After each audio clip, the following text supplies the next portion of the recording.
அனைவருக்கும் வணக்கம். இன்று மார்ச் 7ஆம் தேதி என்ன பங்கு சந்தையில் தகவல் சொல்லியிருக்காங்கிறத பார்த்தலாம். வழக்கம்போல் டிஸ்க்ளைமர், நம்ம சேனல் முழுக்க இன்ஃபர்மேஷன் ஷேரிங் சேனல். தமிழில் சொன்னோன்னா ஒரு தகவல் பரிமாற்றம். சொல்கிறது எல்லாமே இன்றைய தகவல், எந்த ஒரு ரெக்கமெண்டேஷன் கிடையாது.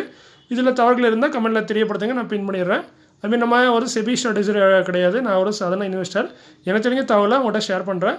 ஸோ நீங்கள் கண்டிப்பாக ஒரு செபி ஸ்ட்ராட்டஜிஸ்ட் அட்வைஸ் கேட்டுக்கோங்க. இந்த நியூஸ்லாம் கன்ஃபார்ம் பண்ணிக்கோங்க, அது ரொம்ப நல்லது.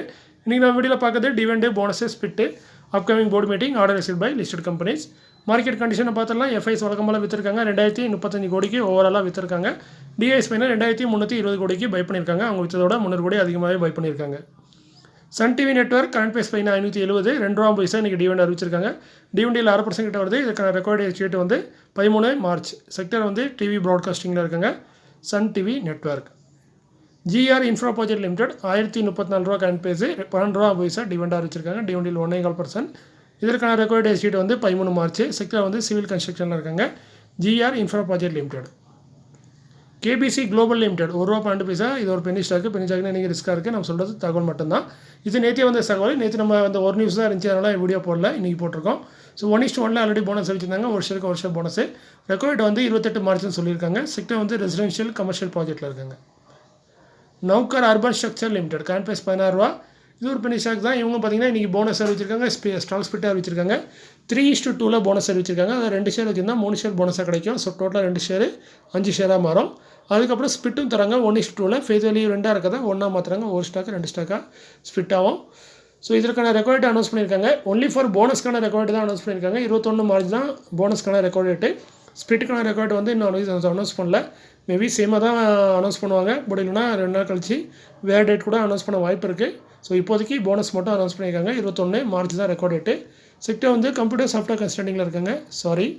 அர்பன் ஸ்ட்ரக்சர் சம்மந்தப்பட்ட தொழிலில் இருக்காங்க. நம்ம நௌகர் அர்பன் ஸ்ட்ரக்சர். நான் சொன்ன தவறுகள் இந்த மாதிரி தவறுகள் தான் நடக்கும். என்னென்னு பார்த்தீங்கன்னா கரண்ட் மார்க்கெட் ப்ரைஸ் எல்லாரும் காப்பி பேஸ்ட்டில் மிஸ்டேக் வரும். செக்டர் இது 2 தவிர பெரிய மிஸ்டேக் பெரும்பாலும் வராது. ஸோ அதனால தான் ஒரு தடவை நீங்கள் கண்டிப்பாக கிராஸ் வெரிஃபை பண்ணுங்கன்னு சொல்கிறேன். Blue pearl agri ventures limited 169 ரூபா கரண்ட் பேஸு 1:10 ஸ்பிட் வச்சிருக்காங்க. ஃபேஸலி 10 இருக்கிறத 1 மாற்றுறாங்க. ஒரு ஸ்டாக் 10 ஸ்டாக் ஸ்பிட் ஆகும். இதற்கான ரெக்கார்டு வந்து இன்றைக்கி அனௌன்ஸ் பண்ணியிருக்காங்க. 20 மார்ச் தான் ரெக்கார்ட் ஆகிட்டு. செக்டர் வந்து கமாடிட்டி கெமிக்கல்ஸில் இருக்காங்க. சுக்ரா ஃபார்மாசிட்டிக்கல் லிமிடெட் கரண்ட் பேஸ் 236 1:10 இவங்களும் ஸ்பிட் அறிவிச்சிருந்தாங்க. ஃபேஸலி 10 இருக்கிறத 1 மாற்றுறாங்க. இதற்கான ரெக்கார்டு இன்றைக்கி அனௌன்ஸ் பண்ணியிருக்காங்க. 21 மார்ச் ரெக்கார்ட் ஆகிட்டு. செக்டர் வந்து ஃபார்மாசிட்டிக்கல். அடுத்து பார்த்தீங்கன்னா upcoming board meeting may consider முடிவெடுக்க வாய்ப்பு இருக்க மாதிரி சொல்கிறாங்க. RailTel corporation of India limited 298 ரூபா கரண்ட் பேஸு 12 மார்ச்சில் போர்டு மீட்டிங் இருக்குது. டிவிடெண்ட் கொடுத்து முடிவெடுப்போம்னு சொல்கிறாங்க. செக்டர் வந்து அதர் டெலிகாம் சர்வீஸில் இருக்காங்க. டிவிடெண்ட் பார்த்தீங்கன்னா 1 ரூபா இல்லை 1 ரூபா 80 பைசா அந்த ரேஞ்சில் டிவிடெண்ட் போன வருஷம் கொடுத்துருக்காங்க. என்எம்டிசி லிமிடெட் 67 ரூபா கரண்ட் பேஸு 17 மார்ச்சில் போர்டு மீட்டிங். டிவிடெண்ட் அறிவிக்க வாய்ப்பு இருக்குன்னு சொல்கிறாங்க. செக்டர் வந்து இண்டஸ்ட்ரியல் மினிஸ்டில் இருக்காங்க. டிவிடெண்ட் பார்த்தீங்கன்னா போன வருஷம் பார்த்தீங்கன்னா 1 ரூபா 50 பைசா கொடுத்துருக்காங்க. அதுக்கப்புறம் போனஸும் கொடுத்துருக்காங்க 2:1. ஸோ அதே மாதிரி டிவிடெண்ட் கொடுப்பாங்கிறது கேள்விக்குறி. கொஞ்சம் கம்மியாக தான் கொடுக்கறதுக்கு வாய்ப்புகள் இருக்குது. ஹெச்இசி இன்ஃப்ரா ப்ராஜெக்ட் லிமிடெட் 103 ரூபா கரண்ட் பேஸு 6 கோடியே 7 லட்சத்துக்கான ஆர்டர் கொடுத்தது Agarwal metal works limited. RailTel corporation of India limited 299 ரூபா கரண்ட் பேஸு 47 கோடியே 50 லட்சத்துக்கான ஆர்டர் கொடுத்தது east central railway. Inox wind limited 171 ரூபா கரண்ட் பேஸு 153 மெகாவாட்டுக்கான ஒரு பெரிய ஆர்டர் கிடச்சிருக்கு. இது 153 அமௌண்ட்டில் பெரிய அமௌண்ட்டு தான் வரும். கொடுத்தது ஒரு லீடிங் ரினியூவபிள் எனர்ஜி பிளேயர்னு சொல்லியிருக்காங்க. யாருங்கிறத பண்ணி மென்ஷன் பண்ணல. ஜெயக்குமார் இன்ஃப்ரா ப்ராஜெக்ட் லிமிடெட் 683 ரூபா கரண்ட் பேஸு 120 கோடியே 87 லட்சத்துக்கான ஆர்டர் கொடுத்தது Mumbai railway Vikas corporation limited. BR Goyal infrastructure limited 121 ரூபா கரண்ட் பேஸு எஸ்எம்ஐ கேட்டகரி 70 கோடியே 75 லட்சத்துக்கான ஆர்டர் கொடுத்தது national highway authority of India. Shivalik power control limited 140 ரூபா கரண்ட் பேஸு இதுவும் எஸ்எம்ஐ கேட்டகரி 3 கோடிக்கு ஒரு ஆர்டர் கிடச்சிருக்கு. கொடுத்தது GMT industries limited. Oriental rail infrastructure limited 162 ரூபா கரண்ட் பேஸு 42 கோடியே 89 லட்சத்துக்கான ஆர்டர் கிடச்சிருக்கு. கொடுத்தது rail coach factory Kapurthala.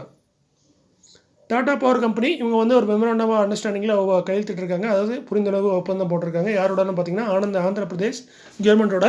So என்னென்னு பார்த்தீங்கன்னா 70,000 மெகாவாட் ரினியூவபிள் எனர்ஜி ப்ராஜெக்டான ஆர்டர் இது.